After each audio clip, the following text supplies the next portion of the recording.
Assalamualaikum warahmatullahi wabarakatuh. Innal hamdalillah nahmaduhu wa nasta'inuhu wa nastaghfiruh wa na'udzu billahi min syururi anfusina wa min sayyiati a'malina. Man yahdihillahu fala mudilla lahu wa man yudlil fala hadiyalah. Asyhadu an la ilaha illallah wahdahu la syarikalah wa asyhadu anna Muhammadan abduhu wa rasuluh. Allahumma salli wa sallim wa barik ala nabiyyina Muhammadin wa ala alihi wa sahbihi wa man tabi'ahum bi ihsanin ila yaumiddin. Qala Allah ta'ala fil Qur'anil Karim, ya ayyuhalladzina amanu taqullaha haqqa tuqatih wa la tamutunna illa wa antum muslimun, amma ba'du. Ma'asyiral muslimin wal muslimat rahimanallahu wa iyyakum. Alhamdulillah, di kesempatan pagi hari ini dengan taufik dan kemudahan dari Allah Subhanahu wa taala, kita bisa hadir di tempat ini, di majelis ini. Insyaallah kita akan memanfaatkan waktu yang ada, kemudian berzikir, mengingat Allah Subhanahu wa taala, mengingat karunia dan begitu banyak anugerah yang Allah Subhanahu wa taala anugerahkan kepada kita sekalian. Dan insyaallah kita akan membahas suatu pembahasan materi berkaitan dengan bagaimana sikap kita menjelang datangnya bulan yang penuh dengan keberkahan, yaitu bulan Ramadan. Dan insya Allah kita akan mengangkat tema yang berjudul Kau yang Kutunggu. Kaunya siapa, Pak? Nah, kau yang kutunggu. Nah, ma'asyiral muslimin rahimanallahu wa iyyakum. Judul ini, ya, kau yang kutunggu, menggambarkan tentang kerinduan seseorang tentang datangnya yang ia tunggu. Bisa itu ya berupa sesuatu yang penting dan urgen. Kemudian yang kedua, nanti akan kita bahas juga, ketika seorang menunggu sesuatu, apa konsekuensi dari pernyataan atau ucapan ia. Nah, ini yang nantinya intinya yang harus kita coba sama-sama pelajari di sini. Ma'asyiral muslimin rahimanallahu wa iyyakum. Kau yang kutunggu. Yang pertama, Rasulullah sallallahu alaihi wasallam bersabda, "Ja'akum Ramadan." Telah datang kepada kalian bulan Ramadan. Artinya ketika disebutkan telah datang, sebelumnya adalah sesuatu yang ditunggu, yang ada dan kemudian ditunggu kehadirannya. Nah, beberapa para ulama ketika menyebutkan kata ja'a sebetulnya di dalam Al-Quran sering datang. Ya, dalam bahasa Arab kata datang itu diungkapkan dengan beberapa mufradat. Yang pertama ja'a, yang kedua ata. Ya, ja'a datang, ata juga datang. Tetapi seringkali ketika disebutkan di dalam Al-Quran, meskipun ini konteksnya hadis ya, ketika disebutkan di dalam Al-Quran, kata ja'a itu datang, tapi dia datang dengan kondisi yang apa? Membawa sesuatu yang berat atau sulit.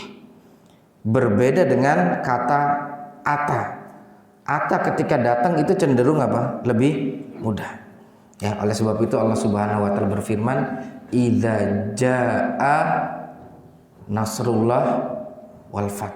Ketika datang pertolongan Allah dan kemenangan. Oke. Artinya apa?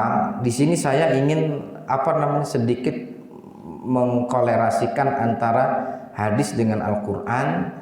Artinya dengan kata ata jaa ini di dalam Al-Quran dia datang. Nah, tetapi ketika dia datang ada sesuatu makna yang sulit. Contoh, yaitu adalah ketika Maryam datang, faja'at qaumaha tahmilu, fa'atat biha qaumaha tahmilu, ya qalu ya Maryamu laqad ji'ti syai'an fariya. Ketika Maryam datang kepada kaumnya dalam keadaan menggendong Nabi Isa yang kecil, Allah sebutkan dengan kata ata, datang.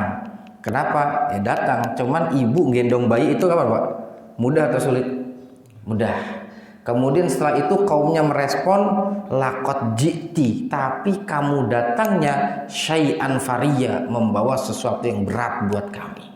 Buat kamu, buat kami juga. Artinya para ulama membedakan. Ketika datang membawa bayi, Allah utamakan dengan kata ata. Ketika direspon oleh kaumnya dengan mengutakan apa? Ja'a. Fa idza ja'atit tamatul kubra. Nah, dan seterusnya. Artinya Bapak dan Ibu sekalian, rahimanallahu wa iyyakum, bulan Ramadan datang. Tapi ketika dia datang nanti akan ada, Pak, sesuatu perjuangan yang perlu kita lakukan. Oke, tayyib. Ini muqaddimah di awal. Kemudian ya Allah Ta'ala berfirman, ya ayyuhalladzina amanu kutiba alaikumusiyam kama kutiba alal ladzina min qablikum la'allakum tattaqun. Para ulama dalam ayat ini itu memberikan beberapa penjelasan. Yang pertama, ketika sebutkan ya ayyuhalladzina amanu, wahai orang-orang yang beriman. Kenapa disebutkan ya ayyuhalladzina amanu? Satu, karena mereka dipanggil dengan panggilan nidaun mahbub, panggilan yang paling dicintai. Di dalam Al-Quran ada beberapa redaksi panggilan. Pertama, ya ayyuhan nas, wahai sekalian manusia. Yang kedua, ya ayyuhalladzina amanu, wahai orang-orang yang beriman. Yang ketiga apa? Ya ayyuhal kafirun. Dari ketiga itu mana yang paling spesial?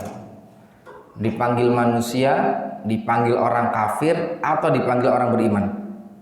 Nah, dipanggil orang beriman.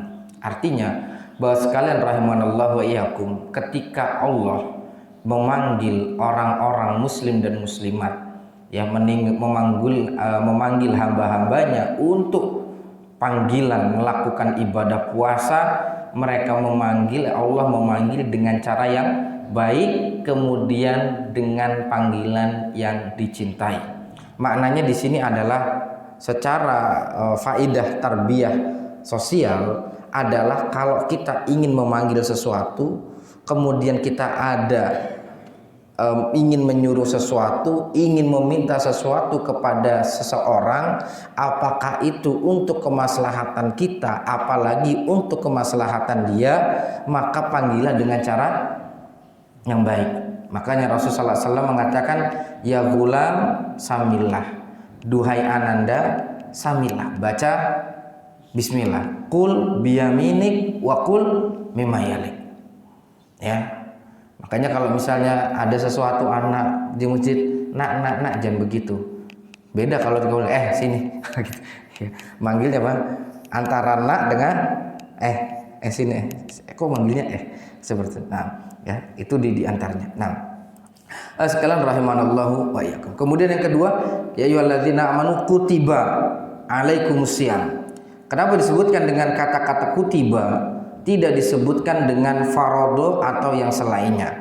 Para ulama menyebutkan redaksi untuk menyebutkan, mengungkapkan perintah yang maknanya adalah wajib di Al-Quran itu ada beberapa kemungkinan. Contoh, wabil walidaini ihsana, berbuat baiklah kepada orang tua. Atau yang kedua dengan perintah langsung, ya ayuhan nasu budu rabbakumul ladzi khalaqakum walladzina min qablikum la'allakum tattaqun.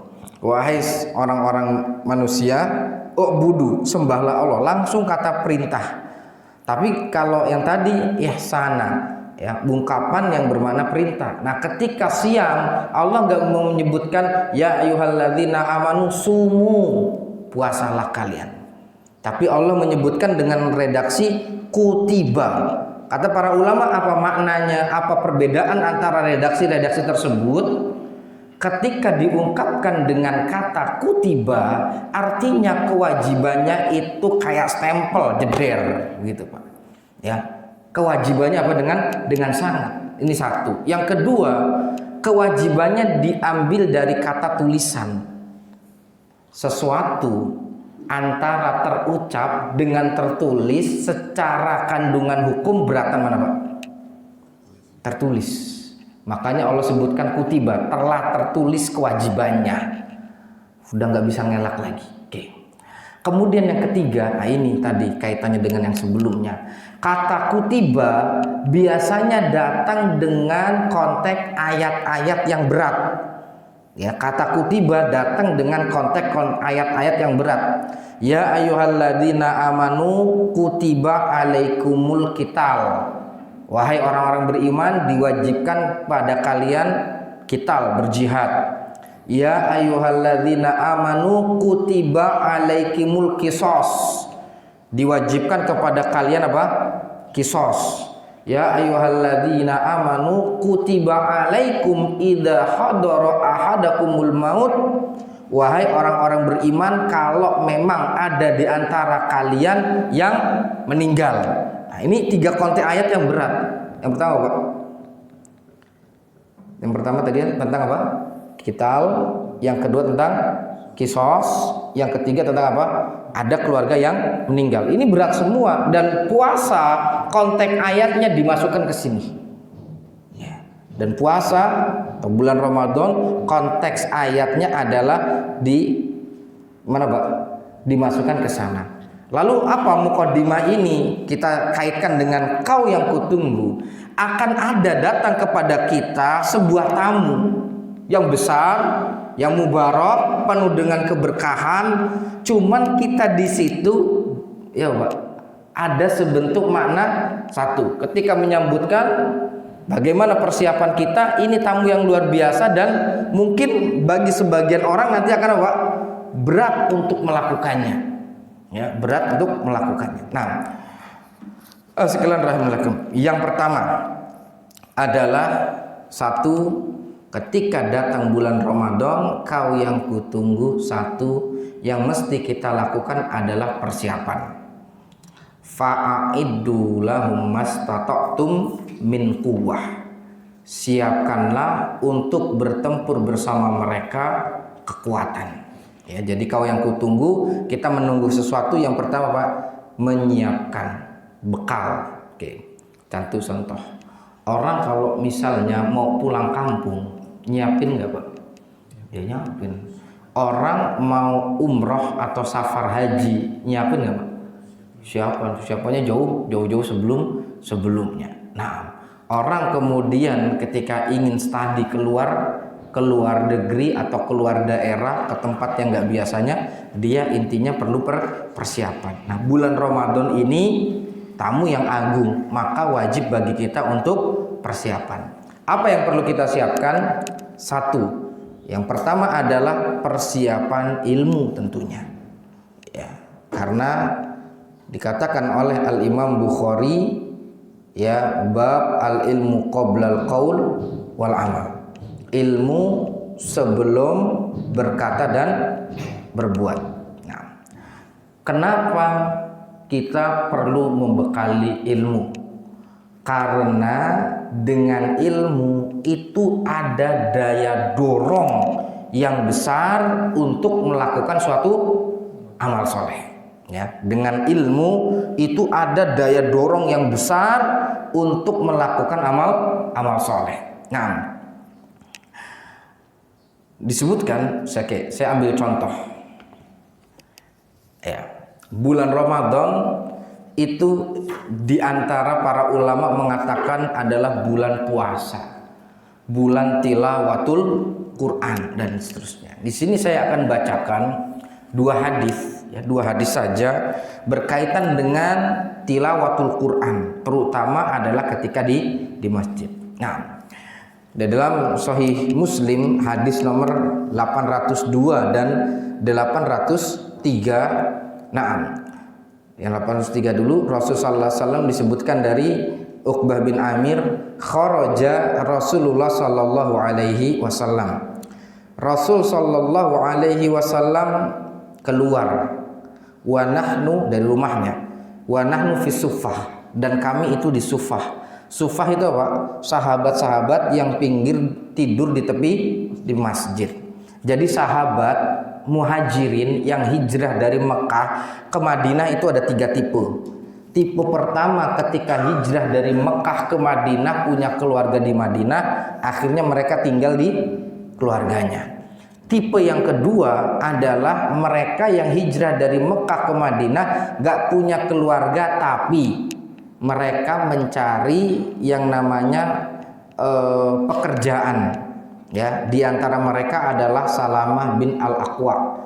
Salamah ibnul Aqwa kerjaannya ketika di Madinah adalah ngurusin kebunnya Talhah bin Ubaidillah, ngurusin kebunnya, kemudian hewannya, kemudian menjadi pelayannya dan seterusnya. Beliau mengatakan adalah kemudian aku lumin dakholihi, saya makan dari upah tersebut. Nah, ada sahabat yang ketiga. Sahabat yang ketiga ini nggak punya keluarga dan belum dapat mata pencaharian. Tinggalnya di mana? Ya tinggalnya di pinggiran masjid itu. Ya, tinggalnya jadi kan kalau Masjid Nabawi dulu kan nggak ketutup atasnya, Pak ya. Nah, ibaratnya ini Masjid Nabawi. Jadi yang kebuka iniannya, yang pinggirnya ada apa, Pak? Nah, ini agak ketutup begini. Cuman ngotak gini ya, kotak ya. Kemudian ya, ibaratnya tengah ininya belum, kayak model stadion gitu ya, hanya pinggir-pinggirnya aja yang tertutup. Nah, di bawahnya itulah mereka tidur ya, kalau di tengah kena panas, di bawah-bawah itulah mereka tidur. Nah, jumlah mereka kadang sedikit kadang banyak, dan di antara mereka adalah sahabat-sahabat besar. Nah, kemudian setelah itu dikatakan wa nahnu fi suffah, kami di suffah. Kemudian Rasulullah SAW bersabda, ayyukum yuhibbu an yagduwa kulla yaumin ila buthan aul aqiq. Maukah kalian keluar pagi hari setiap hari ke Buthan? Buthan itu adalah nama lembah di dekat Madinah. Jaraknya sekarang antara Madinah dengan Buthan ini sekitar 18 kilometer. Ini Buthan adalah lembah yang dulu pernah terjadi perang Khandaq, ya, perang parit, sampai Rasulullah SAW tidak sempat sholat asar pada waktunya, sholat asarnya di waktu maghrib. Rasul sampai murka, mala Allahu kuburahum wa buyutahum naro.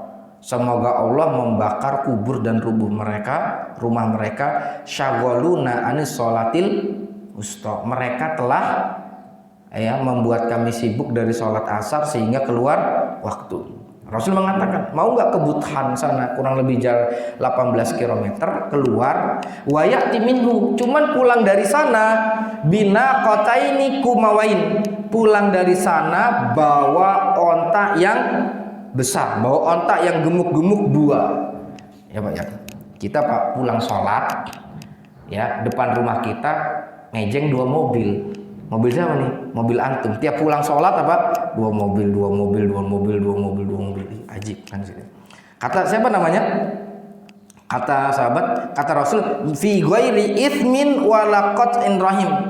Tapi mendapatkan 2 onta besar itu bukan disebabkan karena dosa seperti mencuri, merampas, membohongi, membegal, kemudian tipu daya. Walaqat rahim, dapat harta mobil itu bukan karena memutus silaturahmi.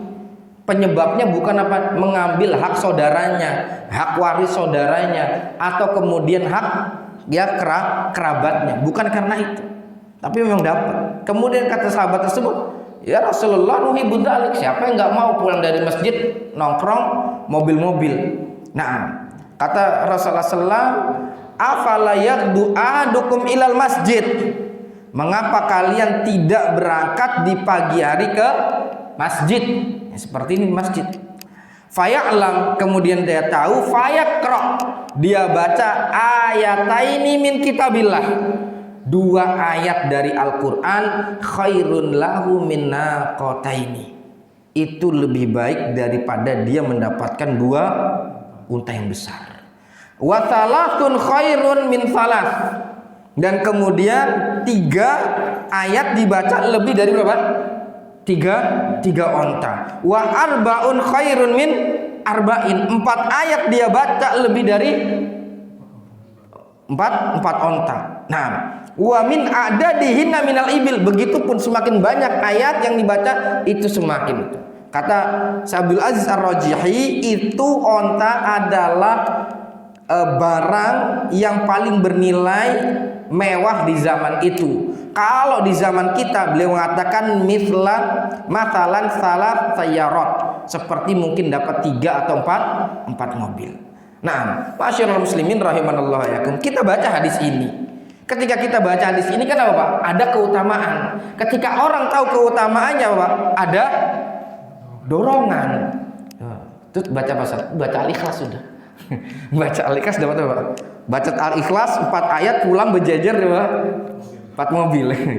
Nah, makanya kata beliau adalah dalilun ala zudi katsirin minan nas fil khair. Hadis ini menunjukkan bahwasanya banyak sekali manusia itu lemah semangat amal soleh. Fa innahu law ta'allamul ayat. Tapi kalau seandainya mereka tahu keutamaan yang seperti tadi, hadis-hadis seperti tadi, hadis-hadis yang sahih seperti tadi, maka mungkin apa? Akan terdorong untuk melakukan apa? Amal soleh. Nah, sekalian rahimakumullah, afwan, contohnya tadi misalnya saya udah sempat konfirmasi ke Pak Nur, Pak, kemungkinan saya agak telat. Mungkin mohon maaf nih, ketika kedepannya mungkin ustadznya mungkin belum datang, bisa dimanfaatkan apa? Ya, ngumpulin onta Pak. Bisa dimanfaatkan ngumpulin onta. Caranya apa? Ya baca itu. Minimal apa? Yang belum zikir pagi baca Al-Ikhlas 3 kali, Al-Falaq 3 kali, An-Nas 3 kali. Itu berapa ayat tuh Pak? Nah, ya sekalian rahim. Ini satu aja ya. Artinya dengan ilmu. Dengan ilmu kita tahu keutamaannya. Ketika tahu keutamaannya apa Pak? Ada dorongan. Ada 2 kemungkinan kalau seperti ini. Dalam kaidah balaghah, imma faidatul khobar aw lazimul faidah. Apa? Sesuatu itu memang sudah kita ketahui sebelumnya, diulangi untuk menekankan. Atau yang sebelumnya atau yang satunya lagi adalah sesuatu itu memang belum tahu sebelumnya, disampaikan untuk memberi tahu. Oke. Fahim tuh. Ini yang keberapa? Yang pertama. Yang kedua sekarang kurang lebih sama seperti ini. Rasul sallallahu alaihi wasallam bersabda, ayuhibbu ahadukum idza raja'a ila ahlihi. Mau nggak kalian kalau seandainya pulang ke rumah, an yajida fihi thalatha khalifatin idhamin siman, mendapatkan di rumah 3 onta yang gemuk plus bunting. Nah, seperti itu. Qulna na'am, tentu ya Rasul. Kemudian beliau mengatakan, fasalathu ayatin yaqra'u bihinna ahadukum fi sholatihi, 3 ayat yang dia baca di dalam sholatnya. Nah, 3 ayat yang dia baca di dalam sholat. Nah, sekarang pertanyaannya, di mana dia sholat ini? Apakah di rumah, apakah di lapangan, atau di masjid? Nah, tadi kan dikatakan kalau pulang dapat 3 onta gemuk. Berarti sholatnya di mana Pak? Di masjid. Ya, sholat di masjid, pulang dapat 3 onta gemuk dan bunting. Maka kata beliau apa? Salah satu ayat, 3 ayat itu lebih baik dari 3 onta gemuk plus bunting. Nah, sekalian rahimahkum, ini faedahnya. Berarti apa? 1.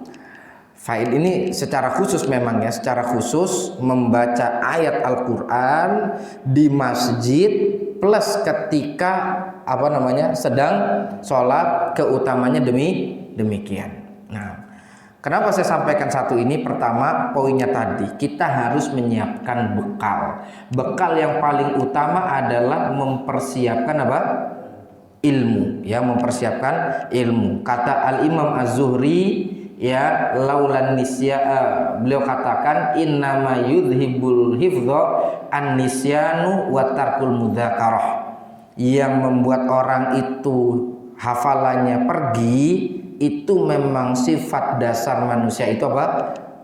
Lupa, dan yang kedua tidak mereview, ya, dua ini. Nah,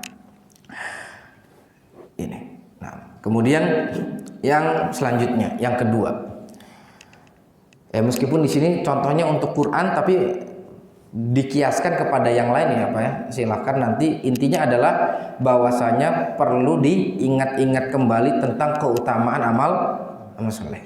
Yang kedua yang perlu kita siapkan adalah persiapan iman, karena bulan Ramadan hadir membuat tujuannya adalah membuat orang naik kelas. Kadang Pak, ada orang gak siap jadi orang soleh. Ada gak siap jadi orang soleh. Diajak tobat sebetulnya mau, tapi apa? Gak siap gitu. Gak siap karena kenapa? Karena lingkungannya, karena temannya, karena yang lain sebagainya. Gak siap. Diajak lebih soleh, lebih taat, kenapa? Belum siap. Oleh sebab itu, makanya para ulama mengatakan di antara perkara yang disebutkan oleh Syekh Shalih Utsaimin dan lain sebagainya ketika bulan Ramadan adalah minta taufik, hidayah dan petunjuk dari Allah Subhanahu wa taala. Minta hidayah dan petunjuk dari Allah agar kita diberikan kemudahan. Jadi yang kedua yang harus kita siapkan adalah apa? Iman. Jadi minta apa, Pak? Minta petunjuk dari Allah Subhanahu wa taala. Kenapa minta petunjuk? Alasannya, ya, bisa dicatat, karena puasa, ya, akan membawa orang untuk naik kelas. Nah,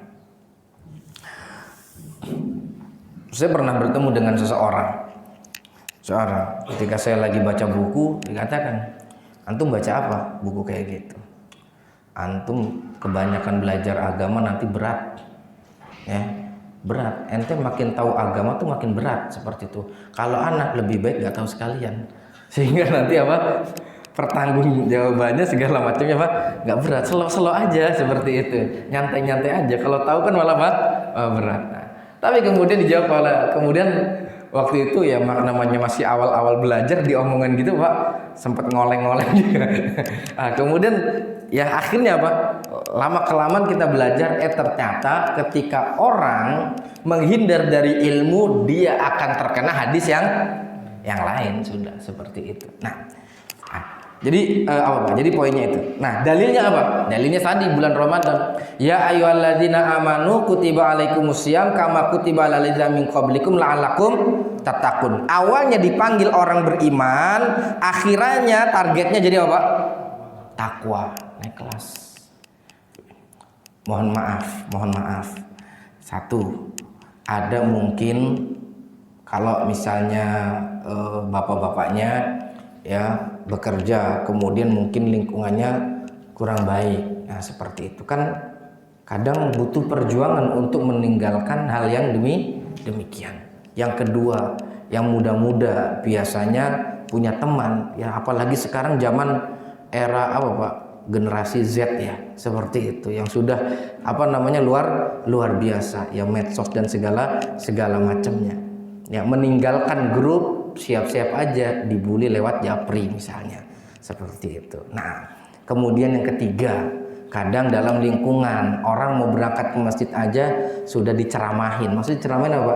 Jadi komunitas omongan, so alim sekarang tiap hari ke masjid. Begitu. Kadang ada orang dengar omongan seperti itu Pak, tidak siap. Yang keempat, mohon maaf, mungkin kaum hawanya, ibu-ibunya hijrah menutup aurat, kemudian perlu perjuangan berat. Makanya tadi kita sampaikan apa? Ketika bulan Ramadan adalah apa?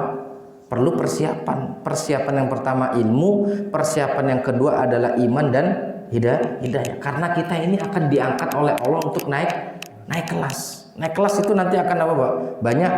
Banyak ujiannya. Nah, ya jadi itu. Ya alladzina amanu kutiba alaikumusiyam kama kutiba alal ladzina min qablikum la'allakum tattaqun. Nah, Allah Subhanahu wa taala berfirman, ya, kenapa kita minta hidayah? Iman, perlu persiapan iman, dan yang kita minta adalah hidayah. Disebutkan oleh para ulama, lihat di awal surat Al-Baqarah, Alif Lam Mim dzalikal kitabul la raiba fi hudal lil muttaqin. Ya. Kata para ulama ketika dijelaskan di dalam tafsirnya, karena hidayah itu akan membawa orang menuju gelar takwa. Yang akan membawa orang menuju gelar takwa adalah apa, Pak? Hidayah. Makanya ketika di awal surat Al-Baqarah seperti itu, di surat Al-Fatihah permintaan pertamanya apa, Pak? Iyyaka na'budu wa iyyaka nasta'in ihdinas siratal mustaqim. Ya, Allah nggak memerintahkan wahai orang beriman jadi kalian orang bertakwa, tapi Allah ajarkan satu simple, ihdinas siratal mustaqim, yaitu apa? Ya Allah, tunjukilah kami jalan yang lurus. Kata Al-Imam Al-Baqai di dalam tafsirnya, beliau mengatakan kenapa yang diminta itu hidayah bukan pertolongan, dan yang kedua bukan rizki. Kenapa yang pertama diajarkan oleh Allah minta, yaitu apa? Hidayah, bukan pertolongan dan bukan rizki. Kata beliau, ya, li'anna hajah ilal hidayah asyad minal haja ilan nasri war rizq. Kebutuhan manusia terhadap hidayah itu lebih besar daripada kebutuhan terhadap rizki dan pertolongan. Kenapa? Li'anna man uhdiya kana minal muttaqin. Sesungguhnya orang yang diberikan petunjuk oleh Allah, potensinya dia telah berada di jalur orang yang bertakwa. Makanya Allah cukupkan di mana, Pak? Di surat Al-Fatihah Allah cukupkan ihdina. Kenapa ihdina? Penjabarannya langsung di halaman sebelahnya. Ya, dzalikal kitabul la raiba fi hudalil muttaqin, sudah. Oke. Nah, ini yang kedua. Jadi yang kedua adalah yang kita minta kepada Allah Subhanahu wa taala adalah hidayah. Dan hidayah itu di antara cara menjaganya adalah tadi dengan poin yang pertama. Apa, Pak? Ilmu. Disebutkan oleh para ulama, orang yang jauh dari ilmu, atau yang kedua jauh dari ulama, potensi tersesat. Dalilnya surat Al-Baqarah, ya. Wa id qala Musa liqaumi ya qaumi innakum zalamtum anfusakum bittikhadhikumul ijla. Yaitu apa? Ketika Nabi Musa datang ke Bani Israel, ngelihat Bani Israel apa, Pak? Menyembah anak sapi yang dibawa, kemudian dipelopori oleh siapa? Samiri. Nah, ketika balik, kenakum zalamtum anfusakum, kalian ini dolimi. Kata para ulama, kronologinya gimana? Mereka dikejar Fir'aun, selamat, Allah selamatkan mereka. Ketika Allah selamatkan mereka, kemudian Nabi Musa bermunajat kepada Allah arba'ina lailah, 40 malam. Kemudian mereka ditinggal dengan siapa? Nabi Harun. Kemudian datanglah Samiri, kemudian mereka menjadi penyembah sapi. Kata para ulama, lihat, Bani Israel ditinggal Nabi Musa 40 hari 40 malam jadi tersesat. Bagaimana ketika seorang itu lama sekali enggak ngaji, lama sekali tidak menuntut ilmu, lama sekali tidak membaca ayat, lama sekali tidak membaca hadis, apalagi setahun enggak murojaah bulan Ramadan, lupa lagi. Nah, ya, sekalian rahimanallah. Ini di antaranya. Oke. Kemudian yang ketiga, nah, apa yang kita perlu siapkan menjelang datangnya bulan Ramadan? Karena tamu kita harus persiapan. Persiapannya adalah melatih diri untuk beribadah. Nah, ya, melatih diri untuk beribadah. Disebutkan ya bahwasanya disebutkan oleh Aisyah, mara'aitu Rasul sallallahu alaihi wasallam yukmilu siyama syahron ila Sya'ban. Ya, tidaklah aku melihat Rasul sallallahu alaihi wasallam banyak berpuasa selain bulan Ramadan kecuali di bulan Sya'ban. Ya, kata Al-Imam Ibnu Rajab litansyid, untuk menghidupkan apa? Semangat. Ya, untuk menghidupkan semangat. Seperti tadi yang kita sampaikan di awal, ketika ada sesuatu kita nggak langsung. Orang mau umrah, orang mau haji, orang mau pergi ke luar negeri untuk tugas dan seterusnya, itu langsung hari itu blek. Pasti biasanya apa? Ada persiapan. Nah, gitu. Maka persiapannya satu, ya, kalau ngelihat dari dulu, dari awal, yaitu adalah doa. Ya, di antara bentuk persiapan ibadahnya adalah yaitu doa. Disebutkan oleh para ulama, ya, disebutkan juga di dalam Lataiful Ma'arif, karena Imam Ibnu Rajab, kana salafus saleh yad'una rabbahum an yuballighahum syahra ramadan sittata ashhur. Dulu para orang-orang soleh sebelum kita doa minta kepada Allah dipertemukan dengan bulan Ramadan 6 bulan sebelum bulan Ramadan datang. Wa yad'u rabbahum an yataqabbala minhum sittata ashhur.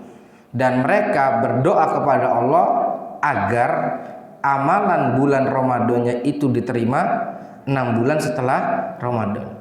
Titik kesimpulannya adalah sepanjang tahun pikirannya apa? Bulan Ramadan. Beda dengan kita, dapat kalender baru yang ditanya kapan Lebaran. Lebaran tanggal berapa? Kalender baru yang pertama ditanya kapan Lebaran. Ramadannya apa? Diloncat. Oh, berarti sebelum ini Ramadan. Titik itunya Pak, Lebaran. Itu ya kita ya. Nah, sekalian rahmatullah. Jadi yang perlu disiapkan tadi ibadah, yang pertama apa? Doa. Coba Pak dilihat di surat Afwan Pak ya. Di surat tentang ayat siam, ya, saya akan sebutkan konteks ayat siam ya. Disebutkan ya. Nah, ya ayyuhalladzina amanu kutiba alaikumusiyam, itu ayat 183. 184-nya ayyamam ma'dudat. 185-nya syahrul ramadan alladzi unzila fihil Quran, ya, berkaitan dengan puasa. Masih juga faman kana maridan aw ala safarin fa iddatum min ayyamin ukhra, masih tentang apa? Puasa.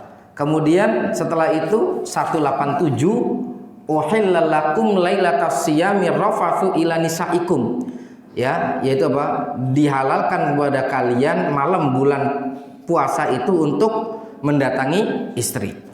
Oke, kita ulangi ya. 183 berbicara tentang kewajiban puasa. 184 berbicara tentang fidyah, orang yang nggak bisa puasa. Kemudian 185 berbicara tentang orang yang safar dan marid, sakit ketika nggak bisa puasa. 187 berbicara tentang dihalalkannya di malam bulan puasa. 186-nya Bapak. 183 kewajiban puasa. 184 tadi tentang apa? Fidyah. 185 qada. 187-nya tadi apa? Malam halal. Yang belum kita sebutkan apa? 186. Kata para ulama apa 186? 186 tentang doa. Kata para ulama, kenapa ayat doa diselipkan di antara ayat puasa? Nah, Ya tadi ya 183, 184, 185 itu tentang hukum-hukum puasa sampai 187. Di tengah-tengah ada apa? Ada doa. Diselipkan tentang ayat tentang doa. Kata para ulama bahwasanya ini ada isyarat orang yang puasa perbanyaklah ihtimam tentang doa. Orang yang puasa harusnya memperbanyak perhatian tentang doa. Saking pentingnya tentang doa ini, ketika Allah nyebutkan tentang hukum-hukum puasa, Allah sebutkan apa? Doa. Berarti sebetulnya ini Pak, kalau doa bagi orang puasa itu puasanya berapa Pak? 12? Ya, mungkin ada 12 jam, kita dari jam berapa? Mungkin 14 jam Pak ya. Iya, kurang lebih sekitar 14 jam. 14 jam ini waktu mustajab doa. Doa mau doa apa aja dan segala macam itu waktu mustajab. Nah, maka ketika bengong apa doa sudah doa. Yang penting apa ketika doa apa? Yakin. Ini juga konteks ayat seperti ini mirip juga ketika Allah Subhanahu wa taala sebentar.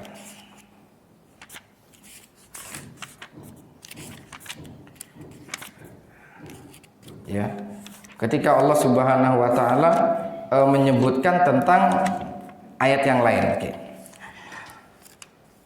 Nah, di ini Pak ya. Sebentar, dari mana? Nah, nih dari ayat 231 Allah berbicara tentang bukan 231 bahkan. Nah, dari ayat 228 wal mutallaqatu yatarabbasna bi anfusihinna thalathata quru. 228 Allah berbicara tentang talak.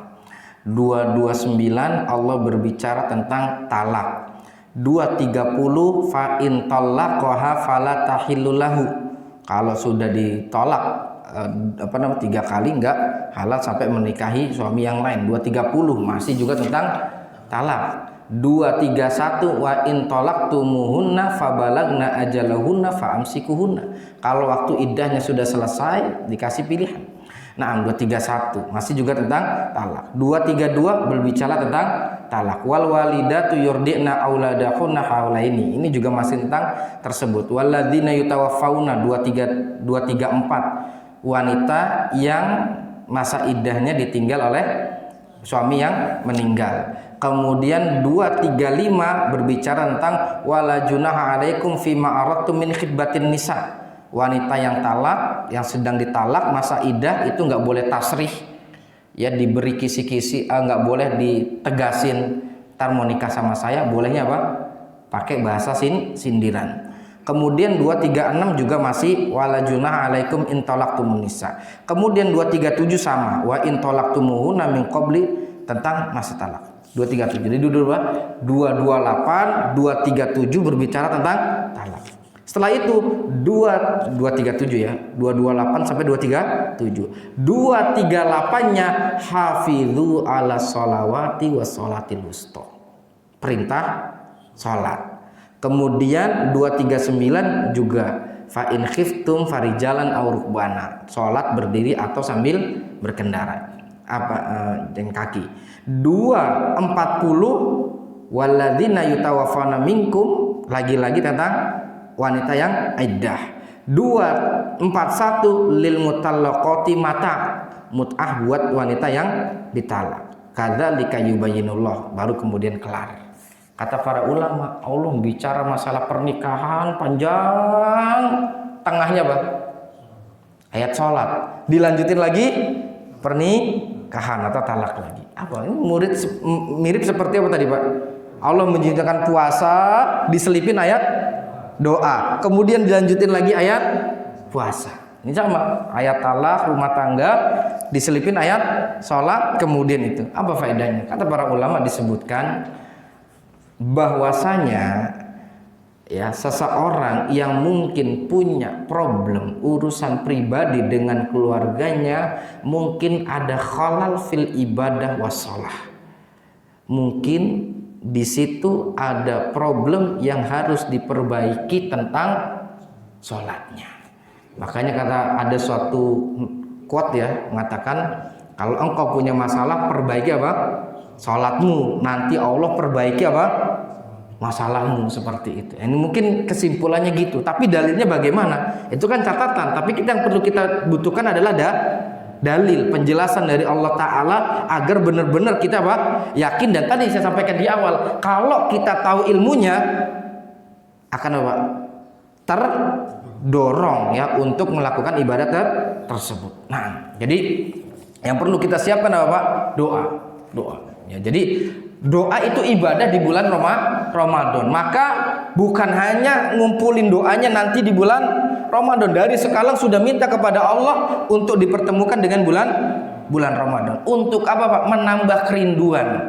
Maka para ulama adalah di antara salah satu ya seorang tersebut untuk menambah kerinduan adalah dengan banyak menyebut mohon maaf. Ya, makanya kalau dalam dunia kehidupan kita ada yang namanya apa, Pak? Cinlok lah gitulah. Karena apa, Pak? Karena satu lokasi seling ketemu, seling tersebut muncul apa? Rasa-rasa. Lagi itu juga ketika kita minta kepada Allah, ya Allah temukan bulan Ramadan, lama-lama itu keucap kemudian apa? Masuk hati. Nah, sekalian rahimanallah, ini apa namanya di antaranya. Dan ya, intinya seperti itu, Pak ya. Bahwasanya yang perlu kita siapkan yang perbanyak ibadah dari menjelang bulan Ramadan. Apa itu persiapannya? Yaitu memperbanyak doa. Yang kedua yang perlu dipersiapkan banyak ya menjelang bulan Ramadan adalah membaca Al-Quran. Ya, adalah membaca Al-Quran. Nah, tadi bahwasanya para salaf mengatakan bahwasanya syahrul Sya'ban syahrul Qurra, bahwasanya bulan Sya'ban adalah bulannya para qurra, para pembaca Al-Qur'an ya, bulan para pembaca Al-Qur'an. Naam. Kemudian sebagian dari mereka mengatakan kana idza dakhala Sya'ban aghlaqa hanutahu. Ketika masuk bulan Sya'ban kemudian ditutup tokonya wa aqbala ila qiraatil Qur'an. Kemudian mulai memperbanyak membaca Al-Qur'an. Thayyib. Ya, kalau kita mungkin belum bisa seperti itu, setidaknya mulai diperbanyak membaca Al-Qur'annya menjelang bulan Ramadan ya, dari sekarang ya, Rajab kemudian dari bulan Sya'ban ya, silakan diperbanyak membacanya. Dan tadi saya sudah sampaikan beberapa keutamaan ya ketika membaca di masjid atau kemudian membaca Al-Qur'an di dalam sholat. Nah, sekalian rahimanallahu wa iyyakum. Ini di antaranya. Kemudian yang selanjutnya yaitu adalah yang ketiga yang perlu kita siapkan adalah memperbanyak puasa ya, seperti dilakukan oleh Rasulullah Shallallahu Alaihi Wasallam tadi ya. Dikatakan oleh Aisyah apa? Tidaklah melakukan banyak puasa melebihi dari bulan Ramadan selain apa? Sya'ban. Nah, kemudian yang keempat ya, yaitu adalah dengan memperbanyak puasa sholat sunnah di bulan sebelum Ramadan. Nah, untuk memudahkan. Bapak sekalian rahimanallahu yakum, Allah Subhanahu wa taala berfirman, ya ayyuhalladzina amanu ya ista'inu bisabri was shalah wa innaha lakabiratun illa 'alal khashiin. Ya, mintalah pertolongan dengan sabar dan salat. Wa innaha lakabiratun. Sesungguhnya salat itu berat bagi siapa? Ya, berat bagi siapa? Bagi manusia kecuali orang yang khusyuk. Nah, kenapa tadi masalah Quran kita simpelkan, kemudian kita langsung ke masalah salat? Kenapa, Pak? Nanti di sini akan saya sampaikan poinnya. Kenapa Allah menyebutkan sholat itu berat? Kecuali dua. Orang yang sabar, mintalah pertolongan dengan apa? Sabar dan sholat. Dan sesungguhnya sholat itu berat kecuali bagi orang yang khusyuk. Kata Imam Al-Alusi di dalam tafsirnya, beliau mengatakan li'annahum, karena orang-orang yang khusyuk arifuna min thawabiha. Orang-orang yang khusyuk, mereka itu orang yang tahu tentang pahala, tentang sholat. Wa mutayakkinuna fi jazaiha, dan mereka yakin tentang ganjarannya. Kemudian beliau mengatakan kamaqil, sebagaimana dikatakan dalam ungkapan yang sangat terkenal, beliau mengatakan begini: man arafa lima yatlub, barang siapa orang mengerti nilai yang sedang ia kejar, hana alaihi lima yabdzul, maka akan menjadi remeh nilai yang ia keluarkan. Kalau orang itu paham tentang nilai sesuatu, untuk proses menuju ke sananya dianggap apa, Pak? Remeh. Karena apa, Pak? Karena dia tahu tujuannya itu apa. Mohon maaf, sebagian orang ya ingin rindu sekali pengen ketemu mana? Pengen sholat di depan Ka'bah. Para petani, para tukang becak, tukang bubur dan segala macam. Karena yang kesono mau berat, ya tapi mereka nabung terus sampai apa? Bisa. Berat, berat. Tapi apa? Dia tahu yang dia sedang kejar itu apa?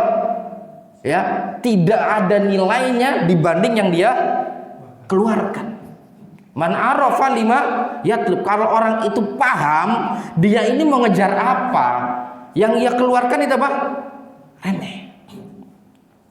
Kedua, mohon maaf, ketika seorang laki-laki sudah meminang apa?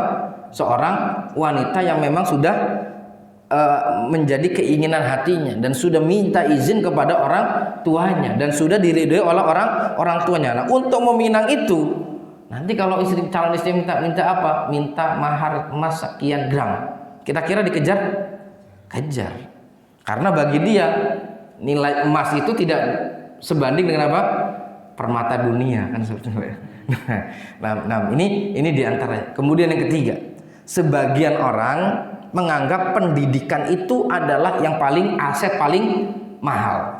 Nah, aset paling utama adalah pendidikan. Di sekolah kan anak-anak, di sekolah tempat-tempat yang memang terpercaya, kemudian terukur prestasinya. Mungkin ketika dia keluarkan itu hariannya, bulanannya apa?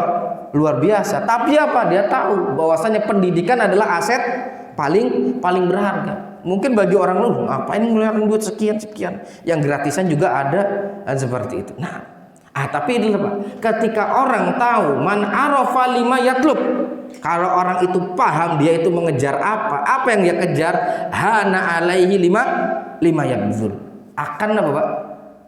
Ya, remeh sesuatu yang dia usahakan. Ya, kalau kata saya Muhammad bin Shalih Al-Utsaimin, qis ala dzalika sairul umur. Ya, yaitu apa? Silakan diterapkan kaidah ini pada berbagai macam sisi kehidupan, masih ada real, baik dalam urusan dunia apalagi dalam urusan agama. Dan makanya tadi ketika orang sholat remeh. Kenapa Pak remeh? Karena orang yang sholat itu tahu gimana ganjaran keutamaan sholat, dari mulai wudhunya gugur semua dosanya, dari mulai langkah kakinya semuanya tidak dihitung sia-sia, masuk masjidnya dapat rahmat dari Allah, kemudian jalan di pagi harinya dalam gelap nanti jadi penerang di hari padang mahsyar dan seterusnya.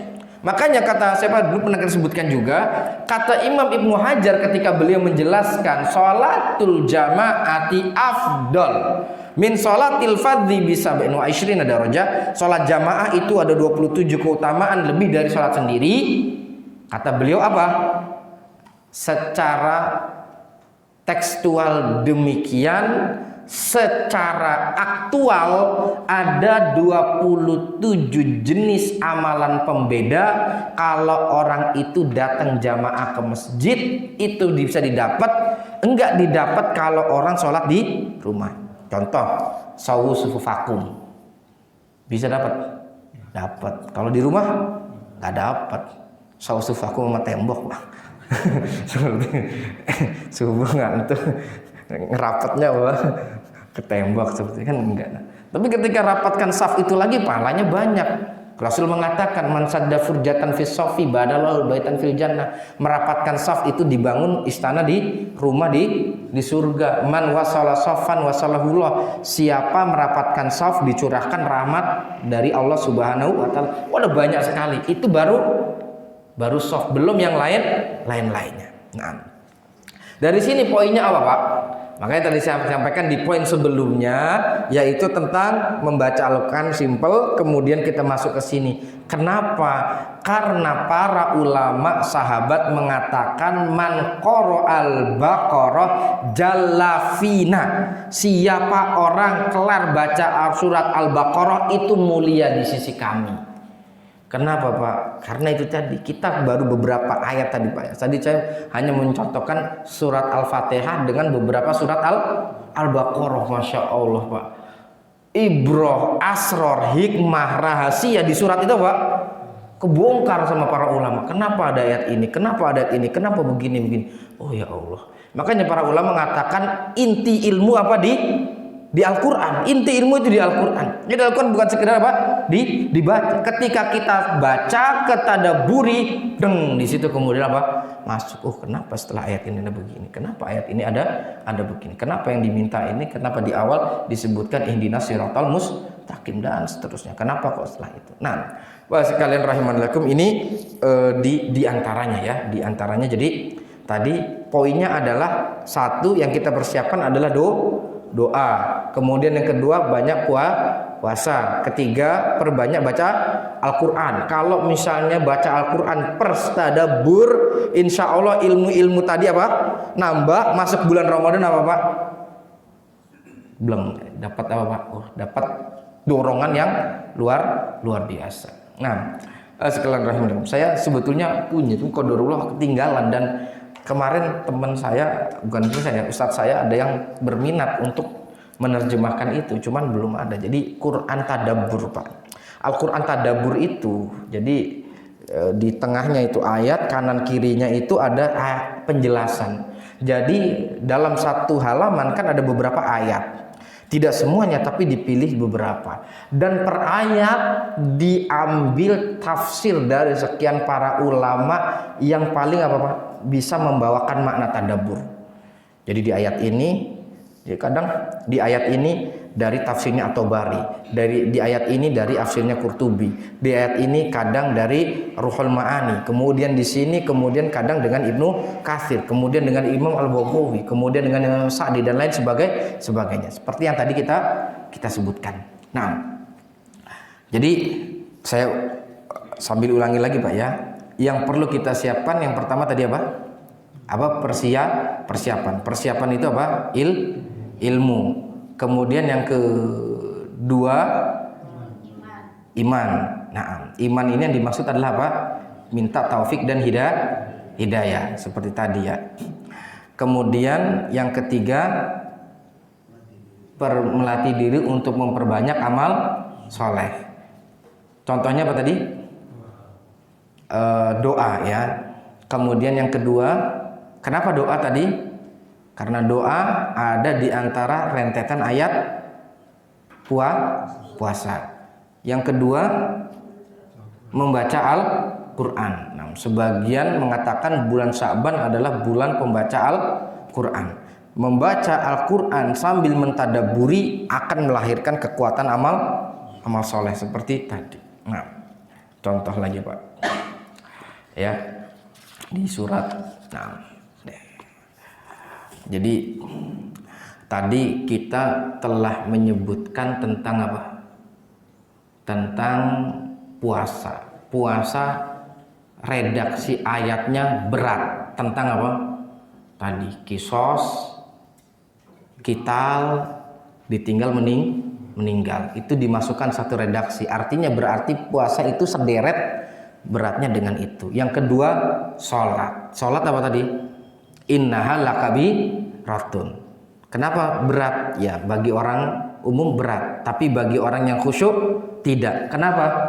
Tadi rahasianya dibongkar oleh siapa? Imam Al-Alusi. Karena orang yang tahu sesuatu pasti akan kejar berapapun nilai yang akan dia keluarkan. Yang ketiga, infak. Setelah Allah menyebutkan dzalikal kitab la raiba fihi hudal lil muttaqin, Allah menyebutkan apa, Pak? Alladzina yu'minuna bil ghaib wa yuqimunas shalah wa mimma razaqnahum yunfikun. Kata para ulama, kenapa ketika menjelaskan karakter orang bertakwa Allah dahulukan iman ghaib, baru sholat, lalu infak? Kenapa iman ghaibnya didahulukan? Ya, kenapa penyebutan iman kepada ghaib didahulukan? Kata para ulama adalah orang yang sholat ketika dia yakin dengan tadi ganjaran tadi, memang ganjaran itu tidak langsung di depan mata. Begitu juga orang yang infak. Ketika orang infak, dia infak. Naam, Allah Rasul mengatakan, mana qasas shadaqatun min mal. Harta itu nggak berkurang karena sedekah. Dia yakin. Ada kalanya ganjaran itu datang tiba-tiba di depan mata. Tapi banyak juga ganjaran itu Allah simpan nanti di akhirat sudah. Allah simpan nanti. Contohnya yang pernah kita sebutkan, Rasulullah SAW bersabda, ya, man tasaddaqa bi adli tamrotin. Siapa orang bersedekah dengan satu bulir kurma min kasbin thayyib, dari nafkah yang halal, fa innallaha yataqabbaluha, Allah menerimanya, tsumma yurabbiha, kemudian dikembangkan, kama yurabbi ahadukum fuluwahu, seperti karena kalian memelihara dan menggedekan anak kuda, hatta takun mithlal jabal, sampai pahala dari satu kurma itu sebesar gunung. Itu kelihatan sekarang? Enggak. Kalau kita sekarang yang ada teriak, balik ke rumahnya nah ya, sekalian rahman, enggak kelihatan. Cuma kita yakin, insya Allah harus yakin, seorang mukmin harus yakin tentang sabda dan janji Allah dan Rasulnya. Ya, wa ma yantiqu anil hawa in huwa illa wahyu yuha. Rasul itu tidak apa? Bukan berbicara nafsu, bukan kemudian apa Pak? PHP ya, kalau bahasa orang sekarang ya, di PHP-in. Enggak. Yakin Rasul akan dengan sabdanya akan seperti itu ganjarannya. Tapi kapan? Kelihatan sekarang? Enggak. Kemudian habis itu rekeningnya tiba-tiba berubah, nolnya jadi banyak. Nah, tapi gimana Pak? Yu'minuna bil ghaib. Maka ketika kita sholat dapat keutamaan itu gimana? Yakin. Kapan? Nanti di akhirat. Ya seperti tadi puasa berat, redaksi ayat berat. Sholat berat kecuali orang yang khusyuk. Kemudian infak, mungkin bagi sebagian orang apa?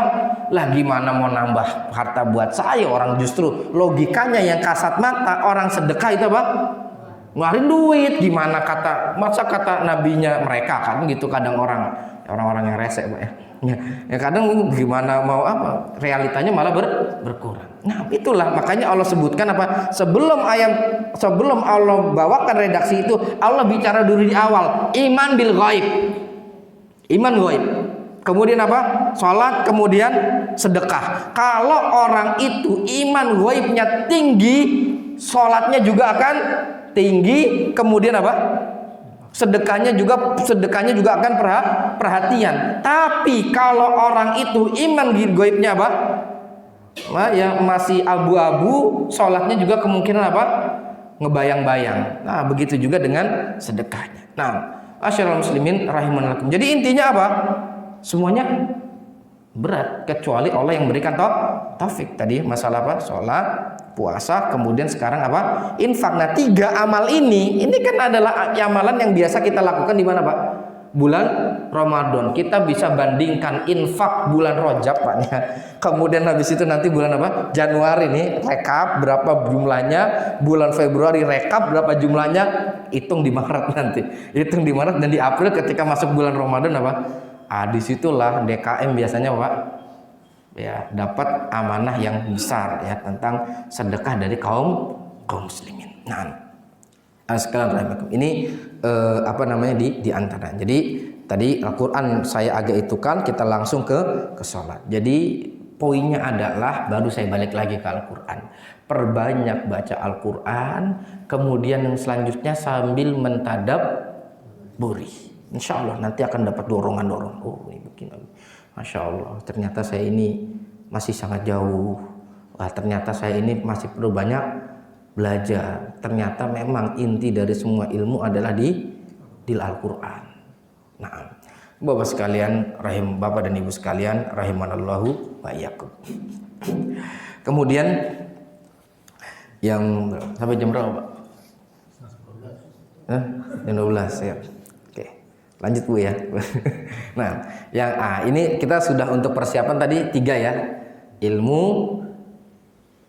apalagi? Iman, persiapan amal soleh, intinya semuanya. Dan yang kedua intinya di bulan Ramadan pasang target. Kita kalau mau jalan-jalan ke puncak mau kemana Pak? Ada target mau ngapain ya? Lihat-lihat aja ya, lihat doang. Kan ada target. Tujuannya saya harus dapat ini, saya harus dapat ini, saya harus dapat ini. Orang mau kemana? Mau ke mana? Mau umrah, mau haji, ada target. Targetnya apa? Ya sholat di sono, minum air zam-zam ke sini, dan selanjutnya target terakhir adalah oleh-oleh. Ini target lah. Kita mau datang tamu, mau ngapain Pak? Harus ada target. Ramadan itu datang targetnya apa Pak?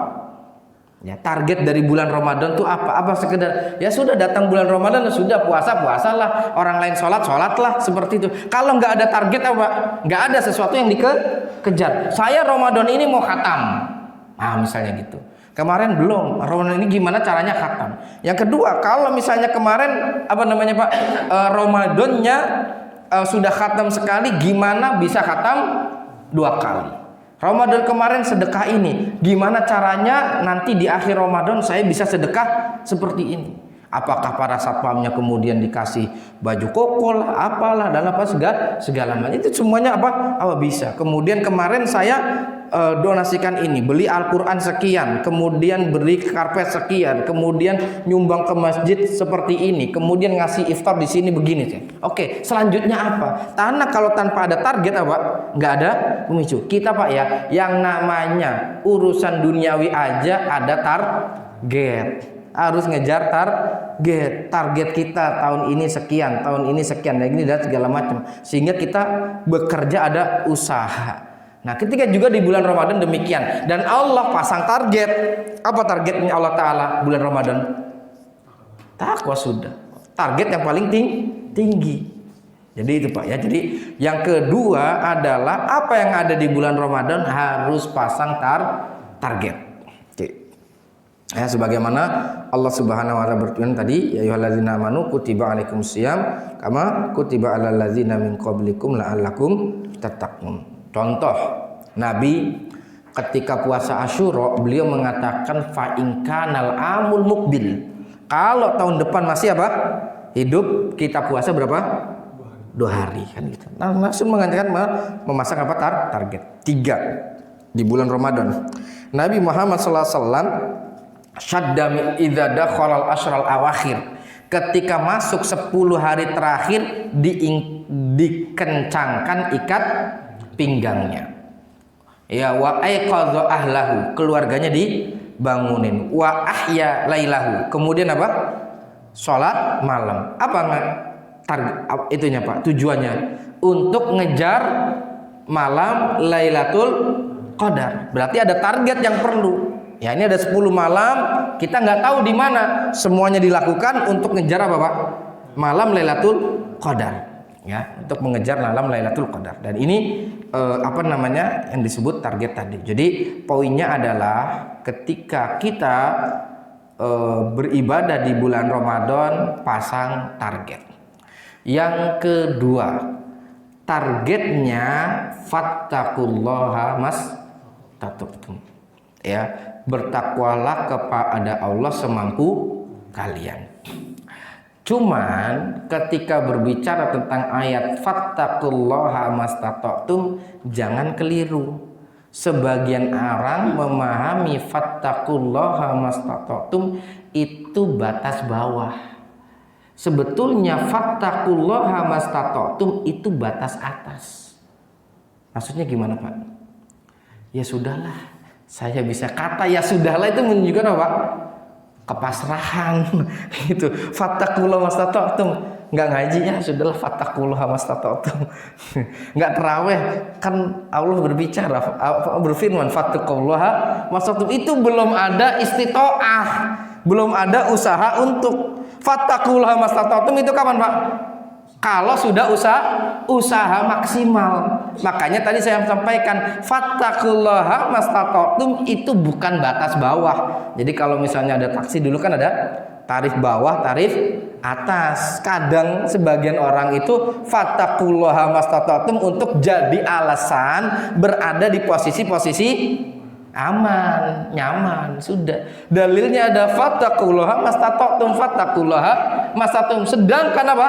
Sebetulnya masih bisa, kecuali kalau memang sudah usaha mentok baru bicara apa? Fattaqullaha mastata'tum. Makanya Allah Ta'ala berfirman la yukallifullahu nafsan illa wus'aha. Kata wus itu apa? Badlul wus'in, ya. Katakan ada dikatakan al jihad badlul wus'i, mencurahkan usaha. Ya, jadi al jihad terjemahan bahasanya adalah badlul wus'i tadi, illa usaha. Artinya ada upaya dulu, ada jihadnya dulu. Ada jihadnya dulu kita target, oke target, pasang target, tapi fattaqullaha mastata'tum, tetap kejar batas atas. Tercapai alhamdulillah, tidak tercapai sudah apa kita sudah apa? Sudah wastaqullaha mastata'tum, bukan kemudian apa namanya? Mohon maaf Pak ya. Ya, kemudian ngelihat aduh kayaknya gerimis dikit nih ya, udah fattaqullaha mastata'tum seperti itu. Aduh nih hari ini kayaknya capek banget nih, ntar ada kerjaan ini, ya udahlah kena uzur orang nggak berpuasa karena kerja misalnya seperti itu. Nah, sekalian rahimanallah, ini diantaranya. Jadi targetnya, tugas kita adalah pasang target. Yang kedua adalah fattaqullaha mastata'tum, poinnya adalah kejar yang tertinggi tetap. Ya, sesimpulannya adalah kejar tertinggi. Kalau kita mau sholatnya bagaimana? Kalau kita membaca Al-Quran, mau seberapa yang dikejar? Kalau kemudian qiyamul lail seperti apa? Kalau kemudian i'tikaf bagaimana? Ada seorang ketika i'tikaf, saya mau belajar dulu i'tikaf. Tahun lalu minimal saya i'tikaf semalam deh, seperti itu. Tahun ini kalau bisa apa? Nambah. Jadi berapa? Jadi 2 atau jadi 3. Kemudian tahun lalu sudah sekian, saya mau lagi nambah. Meskipun yang paling sunnah, yang paling sempurna adalah 10 hari. Ya 10 hari 10 malam. Cuman para ulama berbeda pendapat tentang aqallul i'tikaf, bilangan tersedikit dari i'tikaf, karena amal ibadah itu ada batas maksimal, ada batas mini. Wudu maksimalnya berapa? 3. Kalau 1 boleh? Boleh. Sholat ya maksimalnya baca surat Al-Fatihah sama ayat yang panjang. Kalau mencukupkan baca Al-Fatihah saja boleh? Boleh. Itulah yang disebut apa? Jangan kemudian sholat sunnah fattaqullaha mastata'tum, berwudu banyak air, fattaqullaha mastata'tum, cuman apa? Sekali. Sebetulnya sah nggak? Sah, sudah sah, semuanya sah. Cuman apa? Ini banyak. Jangan dalil fattaqullaha mastata'tum jadi alasan buat di posisi aman ya, posisi paling bawah, paling aman. Jadi seperti itu. Seperti tadi ya. Sholat baca Al-Fatihah saja boleh, afdolnya nambah surat. Kemudian wudu ya batas minimalnya 1, 3 boleh. I'tikaf afdolnya 10, batas minimalnya berapa? Di situlah ulama khilaf. Ya tempatnya bukan di sini. Nah, jadi itu. Sekalian rahimanallahum, ini tentang poin yang kedua, target yang harus kita bisa jaga. Kemudian yang berapa Pak? Yang ketiga yaitu adalah tetap tawadhu. Tetap tawadhu. Karena para ulama mengatakan tawadhu ini penyakit yang mengenai orang-orang yang memiliki kelebihan, baik dari kelebihan sisi moral spiritual atau kemudian berkaitan dengan material, harta ataupun yang lainnya, ilmu, amal, iman dan lain sebagainya.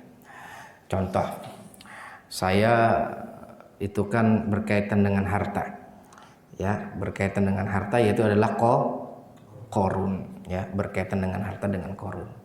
Nah, sekalian itu juga sebetulnya ada kalau kita mau kaitkan kenapa kisah Nabi Musa perlu dibawakan korun. Masya Allah Pak, ketika seorang itu belajar tafsir, mentadaburi Al-Quran, Masya Allah, itu kayaknya bawaannya Pak kurang nambah. Ketika Allah menyebutkan tentang Fir'aun, kenapa Allah menyebutkan tentang korun?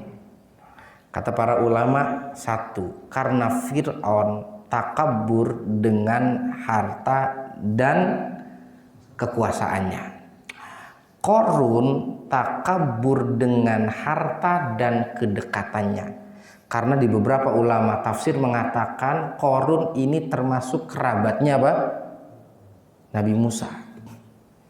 Jadi sehingga Allah kesimpulannya begini, antum yang punya harta, bahkan punya kedudukan, hatta punya kedekatan, nggak ngepek gitu. Kalau kapan? Tidak diiringi dengan iman dan amal soleh. Makanya Rasulullah SAW bersabda, man batta'a bihi amaluh lam yusri bihi nasabuh. Barang siapa yang amalnya lambat, nasabnya tidak bisa membantu atau mempercepat. Nah, korun kesimpulannya apa Pak? Ditenggelamkan oleh Allah Subhanahu wa taala, baik korunnya kemudian juga apa? Hartanya. Nah, karena ujubnya tadi. Kemudian yang kedua, Allah taala menyebutkan, alam taro kaifa fa'ala rabbuka bi'ad. Apakah kalian mau melihat bangsa Ad? Iromadzatil imad, yang memiliki gedung-gedung pencakar langit yang tinggi. Lam yukhlaq mithluha fil bilad. Belum pernah ada model bangunan seperti itu sebelumnya. Kalau sekarang di zaman kita yang belum pernah model ada sebelumnya Pak. Kalau ini menara apa? Burj Khalifah, lam yukhlaq mithluha fil bilad, setinggi itu. Kemudian yang lain-lain lah, infrastruktur yang lainnya. Nah, lam yukhlaq mithluha fil bilad. Nah, tapi kemudian semua itu buruk, hancur dengan suatu keujuban. Man asyaddu minna quwwah. Siapa yang paling kuat dari kita? Atau adakah yang lebih kuat dari saya? Nah, gitu. Maka itu salah satu yang harus dipelihara. Setelah tadi kita udah siapin panjang, sudah ada target, sudah ngejar tinggi, jangan kemudian apa? Diambrugin dengan apa? Dengan ujub. Oke, Ustaz, itu kan kaitannya dengan harta. Tapi bulan Ramadan dengan amal. Oke, baru sekarang saya masuk contohnya ke amal. Ya, contohnya ke amal adalah tentang ini, saya perlu jelaskan dulu runutan sejarahnya. Sekitar tahun 8 Hijriah Rasul bermimpi masuk. Jadi Rasul kan di mana Pak? Di Madinah, bermimpi masuk ke kota Mekah. Kenapa Pak? Karena ngimpi kemudian akan masuk kota Mekah dalam keadaan umroh, gundulin rambut atau tahallul. Kangen gak Pak? Kangen. Berapa tahun? 8 tahun gak pulang kampung. Orang kita aja kemarin 3 tahun nggak pulang kampung karena apa? Pandemi. Ketika dibuka gimana Pak? Burr, sudah 3 tahun. Gimana Rasul 8 tahun nggak pulang kampung ke Mekah? Kangen. Ketika di itu para sahabatnya nunggu ya, makanya tadi sama kayak kita nunggu nggak?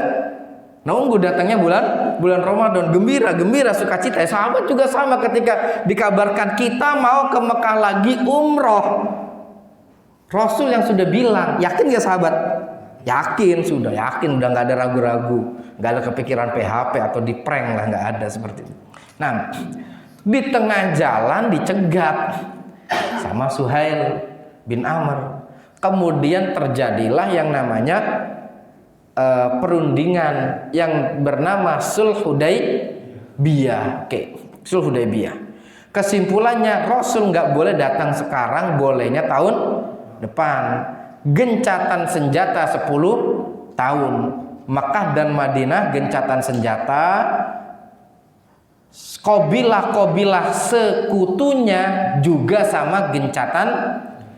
Di antara mereka Hawazin pro Mekah, Bakar pro Madinah, ya. Hawazin pro mana? Mekah, Hawazin Bakar pro Madinah. Orang Mekah yang ke Madinah dipulangin, orang Madinah ke sono terserah. Seperti itu. Sampai kemudian terjadi kesepakatan. Umar gak ridho. Ya Rasul, kita kan bukankah yang wafat di kita surga, di mereka di neraka? Iya. Kenapa kita ridho dengan kehinaan ini? Kita itu udah menang perang Badar, menang perang sebelumnya, dikasih perjanjian kayak gitu kok mau? Gitu. Kata Rasul, ana Rasulullah. Kata Nabi, saya utusan Allah. Datang ke Abu Bakar, jawabannya sama sudah. Ya, kemudian setelah itu apa? Makanya kalau dulu umroh biasanya apa? Ya, mahalli haitsu habas tani. Biasanya kalau orang umroh, kalau misalnya nanti ada apa gangguan seperti itu. Kemudian habis itu nyembah haji, botakin, kemudian nyembahnya apa Pak? Korban. Kesimpulannya baliklah. Ternyata setelah itu Hawazin makar. Orang Bakar dibunuh diem. Orang Bakar lapor ke Nabi, Nabi marah. Nabi marah, bawa 10.000 pasukan ke Mekah. Takluklah kota Mekah. Oke. Berapa Pak? 10.000 pasukan. Mekah takluk tanpa syarat, ya, tanpa syarat, tanpa perang, takluk tunduk. Oke. Datanglah turunlah ayat idza jaa nasrullahi wal fath. Lalu beberapa kabilah di Mekah kabur, di antaranya Hawazin. Nah, lalu dikejar oleh Nabi. Pada saat pengejaran itu yang nantinya terkenal dengan nama Perang Hunain, ada beberapa kejadian. Kejadian pertama, masalah Abdurrahman bin Auf. Sempat ada problem sama yang baru masuk Islam. Makanya dikatakan la tasubbu ashabi, jangan celah sahabatku, karena Abdurrahman bin Auf orang lama sedangkan ini baru masuk Islam.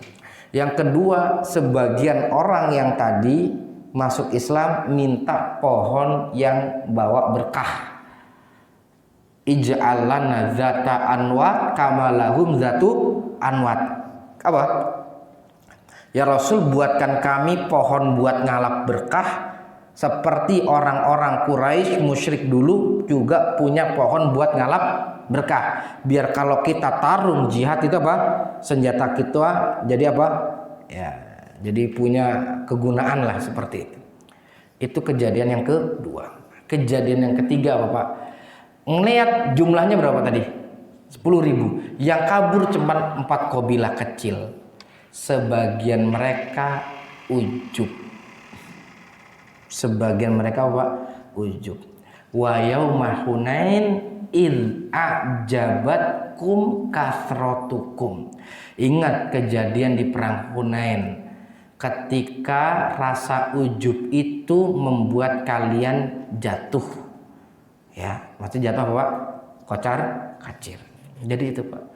Poinnya di sini adalah sahabat sudah naklukin kota Makkah, sudah melakukan jihad, sudah melakukan apa? Amal ibadah tadi, umroh itu dan segala, udah ibadah besar. Ya, jihadnya sudah, kemudian sholat di Masjidil Haramnya juga sudah, segala macam jihad. Dan mereka, tapi kenapa Pak? Problem ketika ada masalah apa Pak? Ujub. Efeknya sampai pada saat perang Hunain tersebut, sahabat itu sempat dibuat kocar-kacir karena mereka merangsak di pagi hari.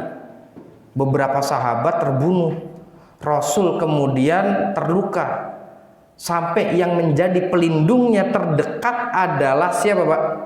Sampai menjadi pelindungnya terdekat adalah keluarga-keluarganya sendiri. Sampai Rasul bilang, ana nabiyun la kadzib, ana ibnu Abi Muthalib. Saya ini nabi yang tidak pernah berdusta. Saya ini cucunya Abdul Muthalib. Ayo sini. Itu artinya Rasul itu sudah mentok sampai nama kakeknya dibawa lagi. Itu udah mentok dipanggil. Ini Pak, ketika Nabi sudah bawa nama kakeknya, artinya Pak, kondisinya udah benar-benar Pak jatuh pada saat itu. Lihat Pak, ujub yang tadinya tinggi langsung apa Pak? Berat. Tadi bangunannya kaum Ad, bangunan tinggi langsung apa? Berat. 10.000 banyak tiba-tiba buyar. Ujub. Makanya tadi ketika kita ibadah terus jaga dengan apa? Ikhlas terus jaga. Jangan sampai apa? Jangan sampai takabur. Tetap tawadu, nginjek kaki kita ini masih apa? Di bumi. Ya, kaki kita ini nggak bisa nahan 5 detik aja. Dia Pak ngawang, loncat langsung jatuh. Nah, artinya Pak, jaga tetap ketawaduan. Ketika sudah, makanya disampaikan oleh para ulama, ujub ini penyakit yang mengenai orang-orang yang memiliki kelebihan, ima kelebihan dunia atau kelebihan dalam urusan agama. Jaga, jangan sampai kemudian semuanya kita sudah bicara dari awal sampai ke intinya, di belakang jebol. Ya Allah, sayang sekali. Makanya di poin yang ketiga harus ada target. Targetnya apa? Tugas kita adalah pasang target. Kemudian yang kedua, fattaqullaha mastata'tum, ngincar target terbaik. Kalau semuanya sudah terkena, udah dapat, maka yang terakhir adalah apa? Tawadu, tetap agar semuanya itu tetap stabil. Akhirnya setelah itu Allah berikan pertolongan. Nah, ma'asyiral muslimin rahimanallahu wa iyyakum. Ini diantaranya. Karena apa tadi? Dan ditambah lagi satu lagi kata para ulama. Jadi begini Pak, ini 10.000. Kenapa orang-orang Mekah itu takluk kepada Rasul tanpa syarat? Ini ada kaitannya dengan surat Al-Fil. Nah, kan lagi-lagi Pak. Jadi Masya Allah deh, kalau mentadaburi ayat-ayat Al-Quran, Allahu Akbar. Insya Allah tadi saya sampaikan di awal Pak ya. Dorongan itu benar-benar Pak kuat, nikmat sekali sudah. Nah, kenapa kok bisa tunduk tanpa syarat? Idza jaa nasrullahi wal fath. Ayat keduanya apa? Wa ra'aitan nas yadkhuluna fi dinillahi afwaja. Simpel cerita, penaklukan kota Mekah 10.000. Habis itu Rasul pulang, ada perang Tabuk di antara perang terakhir. Jumlahnya 30.000. Kemudian tahun ke-10 Rasul haji wada. Jumlahnya berapa? 140.000. Dalam waktu 1 tahun jumlahnya berapa? 140.000. Kenapa bisa 140.000? Kaitannya surat An-Nasr dengan surat Al-Fil. Nah, simpelnya adalah Ka'bah Allah jaga dari Abraha, dan Ka'bah air Zam-Zam yang ngurus adalah keturunannya Quraisy. Quraisy itu kakek ke-11-nya Nabi yang namanya adalah Fihr. Kemudian nanti ada Abdul Muthalib sampai kemudian Abdullah sampai kemudian ke Nabi. Intinya diurung oleh Quraisy. Kemudian ketika Allah menyelamatkan siapa? Ka'bah dari Abraha, orang-orang di sekitar Makkah, kabilah-kabilah yang lain matanya melek, terbelalak. Artinya apa? Siapa yang macam-macam sama Quraisy nanti akan kena ganjaran sama Allah. Abraha cari masalah sama Quraisy, habis Abraha sikat. Sekarang Quraisy kena ujian apa? Punya problem dari cucu mereka sendiri, yaitu siapa? Nabi Muhammad. Makanya kata mereka sesama kabilah Arab, kita lihat aja nanti siapa yang menang antara Quraisy lawan Nabi Muhammad. Kita lihat aja. Kalau nanti, karena kan di awal cerita Rasul apa Pak? Rasul yang keluar dari Mekah, Quraisy apa Nabi? Nabi yang keluar dari Mekah ini. Kalau ngelihat cerita pertama, kayaknya Pak, Nabi kalah. Tapi kalau dalam peribahasa kita berakit-rakit dahulu, bersenang-senang kemudian oke, nggak apa-apa. Awal-awal sakit, tapi nanti datang lagi menjadi pemenang. Kata penyair mengatakan wa inni wa in kuntul akhira zamanuhu. Saya, kata penyair itu, meskipun saya itu datangnya belakangan, laatin, saya akan datang dengan sesuatu malam tastati bihil awail, yang nggak pernah dibawa oleh para pendahulu. Ini syair orang Arab untuk menyemangati apa Pak? Psikolog kaumnya. Nggak apa-apa kita datang belakangan, tapi ketika kita datang, kita datang dengan sesuatu yang nggak pernah dibawa oleh para pendahulu kita. Akhirnya itu problem dah tuh antara siapa? Quraisy dengan Nabi Muhammad. Mereka lihat-lihat aja.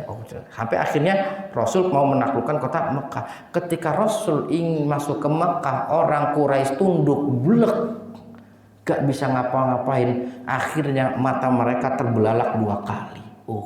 Berarti sekarang yang benar adalah siapa? Nabi Muhammad. Dulu ada orang cari masalah sama Quraisy, disikat. Ya, sekarang Quraisy berhadapan dengan Nabi Muhammad yang dimenangkan. Berarti kebenaran ada pada Nabi Muhammad. Makanya mereka itu tadi langsung masuk Islam, ikut perang Hunain. Tapi itu Pak, lihat ya, ujiannya Pak. Orang-orang Quraisy sudah paham ini yang benar, Nabi Muhammad. Quraisy sudah takluk, mereka sudah umroh, mereka sekarang jihad. Ujub, bleng semuanya. Bleng semuanya. Akhirnya setelah itu Pak, balik lagi jadi berapa? 140.000 itu Pak. Idza jaa nasrullahi wal fath. Penaklukan kota Mekah itu di ayat pertama jumlahnya masih 10.000. Wa ra'aitan nas yadkhuluna fi dinillahi afwaja. Manusia masuk berbondong-bondong. Bukti nyatanya di Haji Wada jumlahnya berapa? 140.000. Kemenangan dan pertolongan Allah. Tapi kemenangan dan pertolongan Allah itu hajatnya masih nomor 2. Hajat nomor pertamanya tadi apa? Hidayah. Ya, tadi sampaikan di ayat dikatakan apa? Kenapa yang diminta ihdinas siratal mustaqim? Karena hidayah pembuka menuju kemenangan, pembuka menuju rizki. Kalau kita ingin seperti itu gambarannya, arah kehidupan dan ibadah kita, maka tadi saya minta yang poin pertama apa? Poin kedua ya. Setelah ilmu adalah apa? Iman hidayah. Jadi Bapak dan Ibu sekalian, rahimanallahu wa iyyakum, ya 2 poin saja yang saya sampaikan.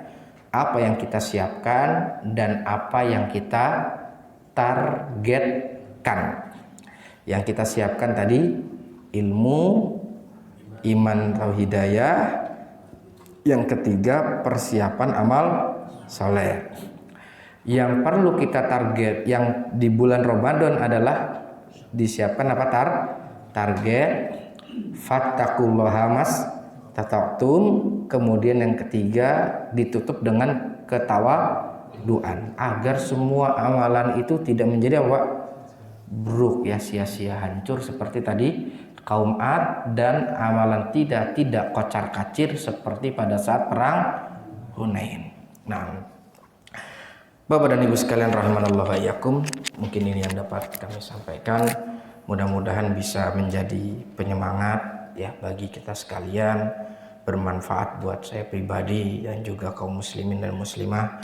Mudah-mudahan semuanya diberikan petunjuk, taufik, keberkahan dari Allah Subhanahu wa taala, sehingga ketika nanti kita bisa dipertemukan dengan bulan Ramadan dan Allah memberikan kemudahan bagi kita untuk mengambil bagian yang terbesar dari amal soleh di bulan Ramadan. Amin ya rabbal alamin.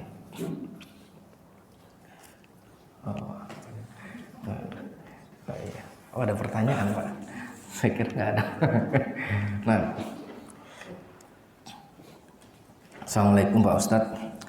Apakah itikaf bisa malam saja karena mesti bekerja? Apa boleh? Syukran. Waalaikumsalam warahmatullahi wabarakatuh. Seperti tadi saya sampaikan, batas utama itikaf adalah 10 hari 10 malam. Kemudian yang kedua, batas minimalnya berapa? Ulama khilaf.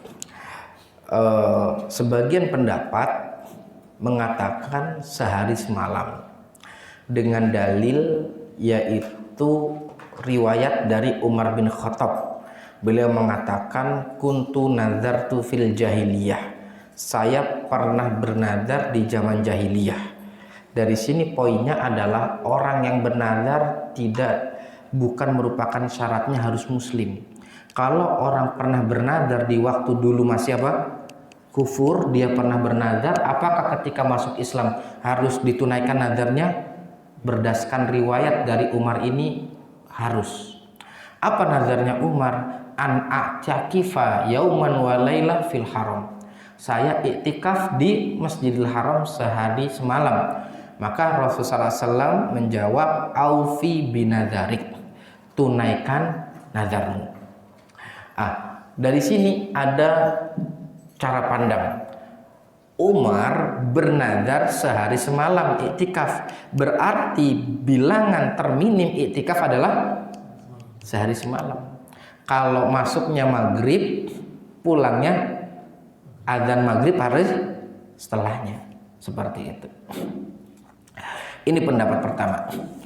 Pendapat yang kedua adalah pendapat banyak para ulama, diantaranya kalau tidak salah ya Imam Nawawi, kemudian Syekh bin Baz yang lainnya, dan juga ini adalah pendapatnya Syekh Shalih Fauzan.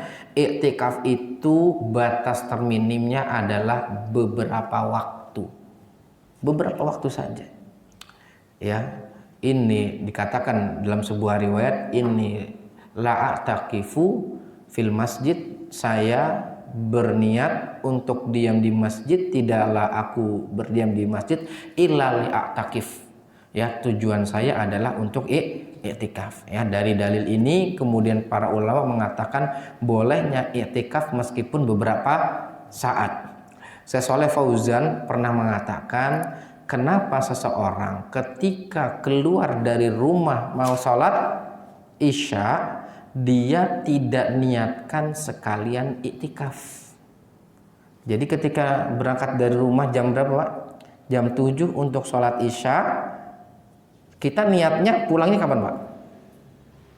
Berangkat dari rumah sholat isya, ya, niat pulangnya kapan? Ba'da isya atau tarawih? Sholat isya di masjid. Sholat isya di masjid pada saat bulan Ramadan, maksud saya. Pada saat bulan Ramadan kita sholat isya, niatnya pulangnya kapan? Ba'da kelar sholat tarawih. Kalau kelarnya tarawih jam 9, kalau setengah 9, kadang mungkin sudah pesan, nanti saya habis tarawih mau tadarus dulu. Nah itu kan udah ada. Kata beliau, kenapa pada saat dia keluar tidak langsung niatin iktikaf? Karena hakikatnya sejam 2 jam di masjid itu bisa masuk kategori iktikaf. Dan wallahu a'lam bishawab, saya pribadi cenderung ke pendapat ini.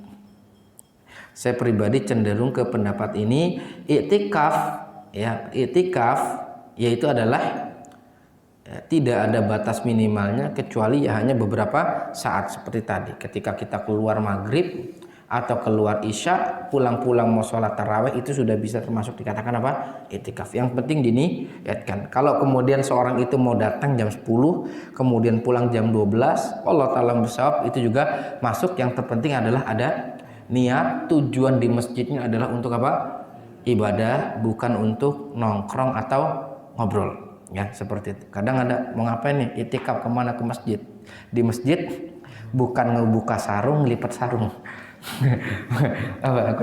Iya, sarungnya dilipat di pinggang, kemudian habis itu duduk ngobrol, sampai sahur. Seperti itu. Itu dulu waktu zaman ya dululah seperti itu. Nah, kemudian yang kedua, Yaitu ini Bu ya. Jadi untuk yang poin pertama, bisa nggak cuman malam saja ya karena paginya harus bekerja. Nah, insya Allah boleh Bu. Insya Allah boleh, terserah apakah mau jam 10 apa durasinya, apakah sejam 2 jam atau kemudian sampai nunggu azan subuh atau kemudian menjelang sahur untuk apa bersahur bersama keluarga di rumah. Nah, insya Allah itu boleh. Yang terpenting adalah diniatkan ya. Tapi tidak perlu diniatkan secara terlafat ya, cukup semuanya apa di dalam hati. Nah, kemudian yang kedua, Assalamualaikum warahmatullahi wabarakatuh. Gimana hukumnya seorang yang bekerja di perusahaan yang memproduksi alat musik? Nah, Bapak dan Ibu sekalian rahimanallahu wa iyyakum, ini Allah Subhanahu wa taala berfirman, ya ta'awanu 'alal birri wat taqwa wa la ta'awanu 'alal itsmi wal udwan. Nah, jadi berkaitan dengan alat musik, Rasul sallallahu alaihi wasallam bersabda dalam hadis yang sahih, sayati aqwamun min ummati yastahillunal hirra wal haril wal khamra wal ma'azif. Akan ada sekelompok dari umatku yang menghalalkan khamar, sutra, kemudian terakhir adalah yaitu alat musik seperti itu. Berarti di situ ya kedudukannya adalah alat musik disamakan oleh Rasulullah SAW dengan apa? Khamar. Ya, maka jawabannya bagaimana? Ya, sekarang saya coba ambil analogi, bagaimana seandainya kita berada di tempat memproduksi khamar. Ya, bagaimana kalau kita berada di tempat memproduksi khamar? Nah, mungkin bisa difahami. Kalau kita berada di tempat ya memproduksi khamar, tentu saja Nah, ya kita tadi ya mengetahui hukumnya, kemudian juga secara batin juga akan menolak. Nah, seperti itu. Maka demikian juga ketika khamar bersama al-ma'azif ya, al-ma'azif tadi. Nah, Allah taala alam bisawab. Sebagaimana khamar diharamkan oleh Nabi, ma'azif yang merupakan alat musik juga masih disebutkan dalam satu redaksi. Bagaimana tentang hukumnya? Sama tadi, ketika seorang berada untuk memproduksi khamar. Nah, Allah taala bisawab. Lalu bagaimana maka dalam kondisi yang seperti ini seorang ya ketika ingin mengambil keputusan yang berat, satu istikharah ketika dia yakin, kemudian istikharah, kemudian yang selanjutnya adalah bertawakal, ya berusaha kemudian bertawakal kepada Allah Subhanahu wa taala. Kemudian Bapak dan Ibu sekalian rahimanallahu iyyakum, tidak selamanya orang yang hijrah jalannya itu lempeng. Ada kalanya orang yang hijrah dapat ganjaran lebih baik, seperti sahabat yang hijrah dari Mekah ke Madinah dapat yang lebih masya Allah. Tapi ada kalanya orang yang hijrah diuji dengan sesuatu yang lama, seperti yang diriwayatkan dalam sebuah riwayat mengadu kepada Rasulullah SAW, ya Rasul, inilah ajidu alaman fi jasadi. Saya itu mendapati rasa sakit di anggota tubuh saya munzu an aslamtu, semenjak saya masuk Islam. Jadi semenjak masuk Islam sahabat ini sakit-sakitan. Ya, semenjak masuk Islam sakit-sakitan, sakit di salah satu anggota tubuhnya. Maka kemudian Rasulullah SAW mengatakan apa? Do'yadaka fil jasadil ladzi ta'allama minhu. Letakkan tanganmu di mana? Di tempat yang sakit, kan? Bismillah. Kemudian Allahumma inni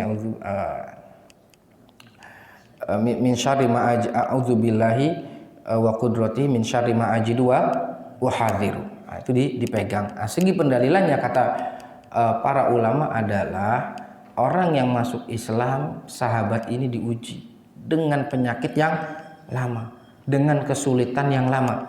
Begitu juga potensinya ada dua kemungkinan orang yang hijrah. Ya, ada yang hijrah Rasul sebutkan dalam suatu hadis, man taraka lillahi awadallahu khairan lahu. siapa yang meninggalkan karena karena Allah, insya Allah Allah akan ganti dengan yang lebih baik. Nah, itu bisa berupa sesuatu yang kasat mata, tapi yang paling berharga adalah iman. Nah, yang kedua, terkadang yang kasat mata tetap menjadi ujian, seperti sahabat tadi masuk Islam sakit-sakitan terus. Nah, seperti itu. Nah, Bapak sekalian rahimanullah. Nah, ini 2 pertanyaan tadi. Cukup? Nah, ya, sudah jam 10. Nah, saya ucapkan jazakumullah khairan katsiran kepada seluruhnya, kepada kaum muslimin, kaum muslimat, jamaah musalla Baitul Muslimin. Mudah-mudahan Allah senantiasa memberikan keberkahan dan taufik ya kepada kita sekalian, sebagaimana doa dari Rasul, Allahumma inni as'alukal huda wattuqa wal afafa wal ghina. Dan mudah-mudahan Allah Ta'ala mempertemukan kita dengan bulan Ramadan dan kemudian diberikan kebaikan di sana. Dan juga yang terakhir, mudah-mudahan kita diberikan ikhlas sebelum, saat, dan pasca beramal. Ya. Sebelum, saat, dan pasca beramal, jaga senantiasa keikhlasan tersebut. Nah, subhanakallahumma bihamdika asyhadu an la ilaha illa anta astaghfiruka wa atubu ilaik. Assalamualaikum warahmatullahi wabarakatuh.